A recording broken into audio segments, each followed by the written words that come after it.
Greetings, sports fans. Judge 99 Sports Cards here to talk about the Houston Texans. Should the Houston Texan fans be cocky right now?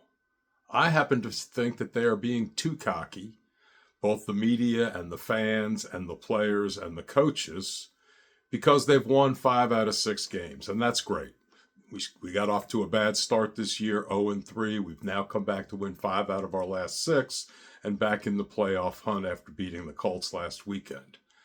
But I think we need to check ourselves because you shouldn't ignore in victory what you wouldn't ignore in defeat. And every one of those games that they won could have been a loss. Most of those games should have been easy wins, and they turned into 3 or 4 point wins.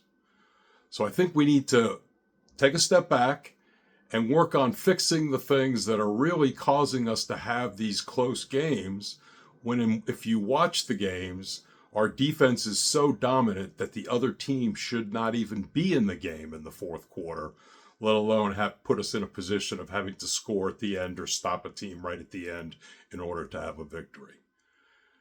So let's examine what the Texans have been doing all season, the problems with their offense that have really caused us to not win a lot of games by the margin that really we should be winning these games by, or even losing games that we had no business of losing.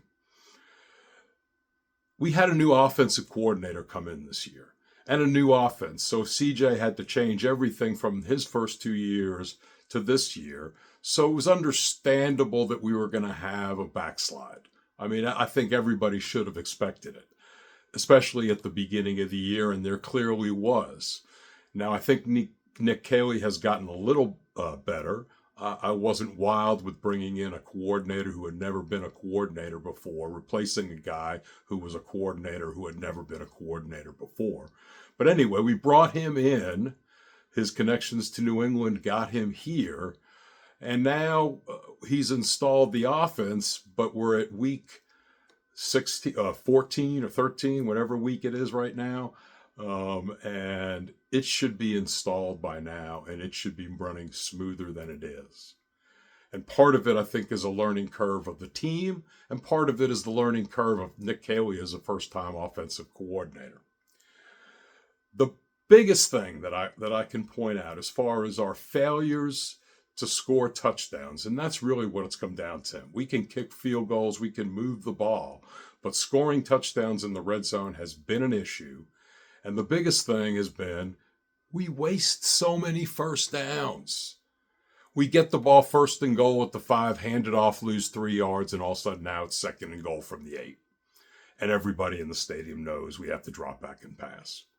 So, I mean, it is just the wasting of first downs. The thought that we are somehow a power running team and that we get in the red zone, we're going to run that ball on first down right down the defense's throat. Well, folks, the Houston Texans are not a power running team. Coaches, you guys are not a power running team because we don't have a power running offensive line. We haven't had a power running offensive line in this city since Munchak and Matthews. And that's a fact. So if you want to be a power running team, go out and start using first round picks on linemen that can actually play and develop a power running team. But you don't have that right now. So stop wasting first downs in the red zone, especially on first and goal, thinking that you can run the ball every time. At least mix it up once in a while. At least go play action on first down once in a while at the goal line and try to spring somebody wide open in the end zone. Or go bootleg and give CJ the option to run or pass. Those are much better choices than just handing it off to running backs that I like, but behind this offensive line, they're going to have a tough time most of the time running the ball in that confined space at the goal line where the defense has very little defense territory to defend. So that's the first thing. Be a little more imaginative on first down when you get first and goal inside the 20. First down inside the 20 or first and goal. Penalties. We are still having offensive line formation and other issues that cause penalties in the red zone. You just can't do that. You can't, good teams anyway, don't do that. You don't go from first and goal at the 2 to first and goal from the 7 or first and goal to the 12. I mean, it just changes everything. And we have done that so many times this year, I don't even want to think about it. So you got to, at this point, we've got to figure out how not to have penalties on offense in crucial situations, in any situations, especially the pre-snap penalties. We repeatedly have issues with clock management.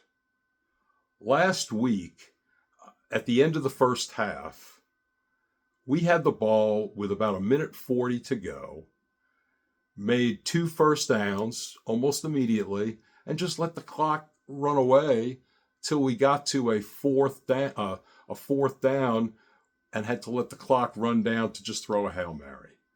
First of all, I don't know why we didn't try a field goal. It would have been a 65-yard field goal.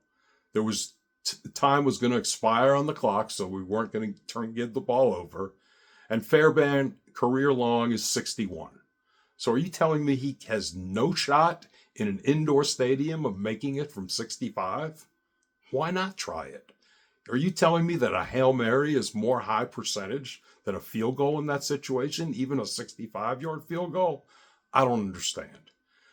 And these coaching decisions at the end of halves, not knowing when to use our timeouts, not knowing how to manage the clock efficiently, are just killing us. We're leaving points on the board at the end of halves by doing this. And then we don't know when and when not to go for it on fourth down. Like when you have a 4-point lead in the final quarter with minutes remaining, and you have an opportunity to kick a field goal, an easy field goal for a 7-point lead, you do it. If you didn't want to do that, maybe you shouldn't have been so conservative on first and second down if you really were trying to score a touchdown in that situation. Because to me, it didn't look like you were trying to score a touchdown in that situation. So you're going to say, well, we went for it on fourth down, so obviously we were trying to score a touchdown. It was still a bad decision because when you got to fourth down, you had to kick the field goal, and you should have known that. And the call on third down was the problem. The call on second down was the actual problem because you had a running play on the first down to get down to 2nd and 2 or 2nd and 1, and then you ran it again on second down and gained nothing or lost a yard. So then we went for this tush-push sequence that was really, maybe try it on third down, but on fourth down, you had to kick the field goal. You had to get that 7-point lead because at that point in the game, you had to put yourself in the position of the worst you could do was tie if the Colts came down and scored. And they didn't. Fortunately, your defense held up and you won the game. But that coaching decision, not kicking the field goal before the half or trying a field goal and not kicking the field goal at the end of the fourth quarter almost cost you that game. So those are the kinds of things that when you go against good teams in the playoffs that can score points, you have some problems or you're going to get beat if you keep that philosophy up. Folks, I hope the coaching and the players understand that the offense needs some work if we're going to be a Super Bowl team this year. We're not even a playoff team yet, so they need to clean this up. Our defense is a Super Bowl defense. And this week against Kansas City, I just read that the Chiefs are having issues on the offensive line. That does not bode well for the Chiefs, folks. It's a desperation game for them. Do or die. Almost they need it more than the Texans need it. But their offensive line is beat up, and our defense is top-notch. But if we make mistakes on offense, and if we continue to not score the points that we need to score, get touchdowns instead of field goals, but get the field goals that you need to get, we might not win this game. But when I hear about the problems Kansas City's having on the offensive line, I'm thinking this weekend ought to be a win for the Texans. We'll see. We'll see if they can clean up the offensive problems. Go Texans. Judge 99 Sports Cards. Like and subscribe my channel. Leave comments below. And I'm out.